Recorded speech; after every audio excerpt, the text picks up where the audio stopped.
Good day and God bless you. Welcome to the Bible reading in chronological order. Just such a privilege to have you with us. We thank the Lord for each of you. I pray that the Lord would bless you even as we would go through His Word together in this overview and in the reading of the Word of the Lord. May He give us insight and wisdom as we go through His Word together.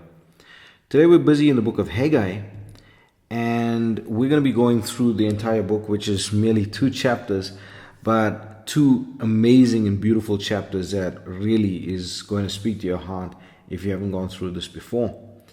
We're going to look at an overview quickly, and we see that this book was written by the prophet Haggai in approximately the year 520 BC. And this book takes place at a time in which the temple was supposed to be rebuilt at the allowance and decree of Cyrus, the king of Babylon. Now, Haggai is often referred to as the prophet of the temple, and his name, Haggai, actually means feast or solemnity.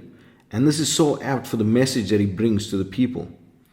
Now, at this time in history, any Israelite was allowed to go back to Jerusalem and build their lives and their worship in the land of promise.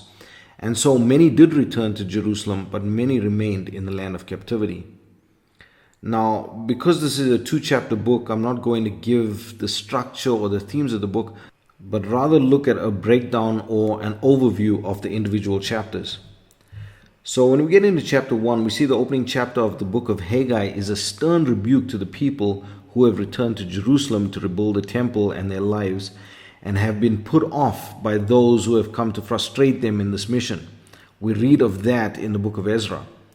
Now, you would think that these people are in the right place, as the Lord has given them the freedom from their captivity, and they return home even though many remain behind.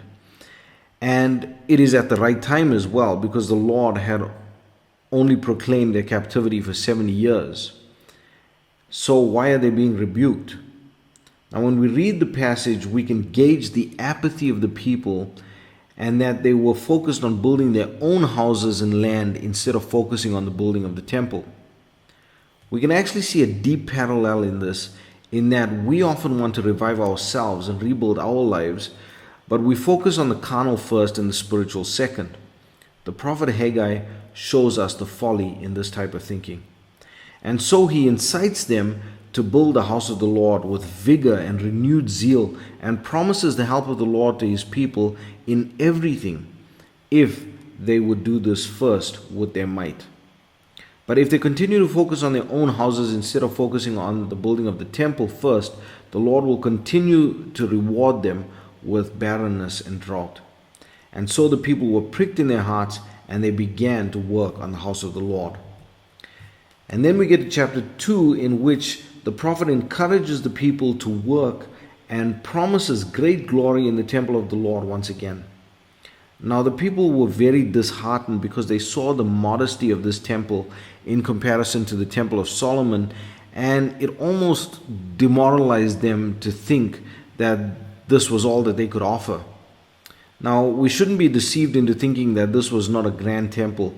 It was actually very grand, but not at all to the extent of the temple that King Solomon built. The prophet then tells the people that their sins have actually hindered the work of the building of the temple, and gives them a parable where he shows them that if they are unclean, surely the thing that they touch will be unclean as well. How can they then live unworthily and handle the things of God? Now, this rebuke transcends time and culture and space, and should prick us in our hearts today. How can we handle the Word of God and the things of God with unclean hands and hearts?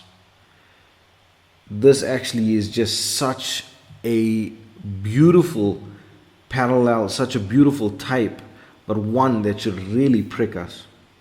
The chapter and the book concludes with references to the millennial kingdom in its glory and splendor, taking from the imagery of the book of Zechariah and the book of Revelation.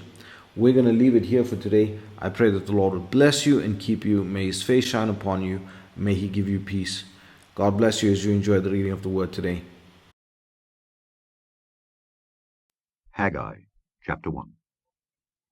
In the 2nd year of Darius the king, in the 6th month, in the 1st day of the month, came the word of the Lord by Haggai the prophet unto Zerubbabel the son of Shealtiel, governor of Judah, and to Joshua the son of Josedech, the high priest, saying, Thus speaketh the Lord of hosts, saying, This people say, The time is not come, the time that the Lord's house should be built. Then came the word of the Lord by Haggai the prophet, saying, Is it time for you, O ye, to dwell in your sealed houses, and this house lie waste? Now therefore thus saith the Lord of hosts, Consider your ways. Ye have sown much, and bring in little. Ye eat, but ye have not enough. Ye drink, but ye are not filled with drink. Ye clothe you, but there is none warm.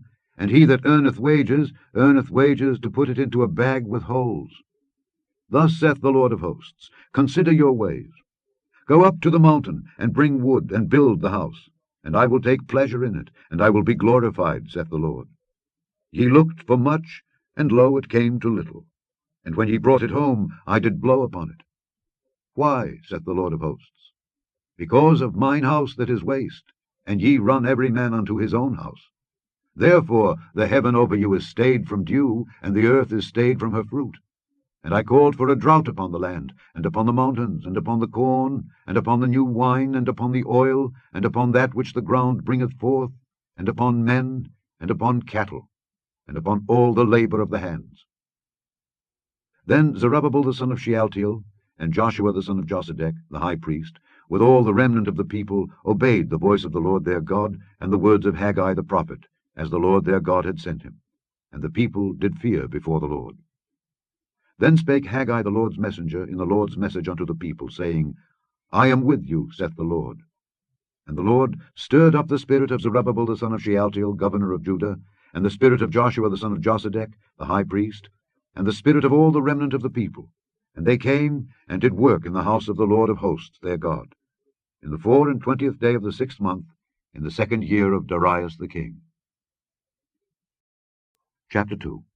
In the 7th month, in the 21st day of the month, came the word of the Lord by the prophet Haggai, saying, Speak now to Zerubbabel the son of Shealtiel, governor of Judah, and to Joshua the son of Josedech, the high priest, and to the residue of the people, saying, Who is left among you that saw this house in her first glory? And how do ye see it now? Is it not in your eyes, in comparison of it, as nothing?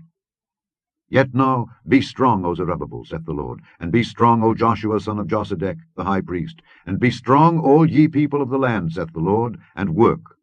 For I am with you, saith the Lord of hosts. According to the word that I covenanted with you when ye came out of Egypt, so my spirit remaineth among you. Fear ye not. For thus saith the Lord of hosts, Yet once, it is a little while, and I will shake the heavens, and the earth, and the sea, and the dry land, and I will shake all nations, and the desire of all nations shall come, and I will fill this house with glory, saith the Lord of hosts. The silver is mine, and the gold is mine, saith the Lord of hosts. The glory of this latter house shall be greater than of the former, saith the Lord of hosts. And in this place will I give peace, saith the Lord of hosts. In the 24th day of the 9th month, in the 2nd year of Darius, came the word of the Lord by Haggai the prophet, saying, Thus saith the Lord of hosts, Ask now the priests concerning the law, saying, If one bear holy flesh in the skirt of his garment, and with his skirt do touch bread, or pottage, or wine, or oil, or any meat, shall it be holy? And the priests answered and said, No. Then said Haggai, If one that is unclean by a dead body touch any of these, shall it be unclean? And the priests answered and said, It shall be unclean. Then answered Haggai and said, So is this people, and so is this nation before me, saith the Lord. And so is every work of their hands, and that which they offer there is unclean. And now I pray you, consider from this day and upward, from before a stone was laid upon a stone in the temple of the Lord, since those days were, when one came to an heap of 20 measures, there were but 10. When one came to the press vat, for to draw out 50 vessels out of the press, there were but 20. I smote you with blasting, and with mildew, and with hail, in all the labors of your hands. Yet ye turned not to me, saith the Lord. Consider now from this day and upward, from the 24th day of the 9th month, even from the day that the foundation of the Lord's temple was laid, consider it. Is the seed yet in the barn? Yea, as yet the vine, and the fig tree, and the pomegranate, and the olive tree hath not brought forth. From this day will I bless you.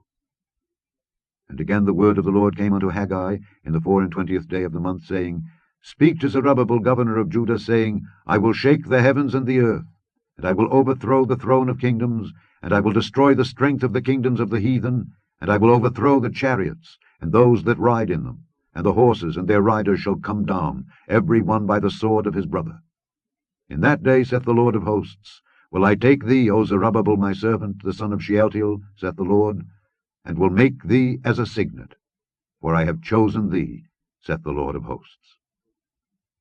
The end of Haggai.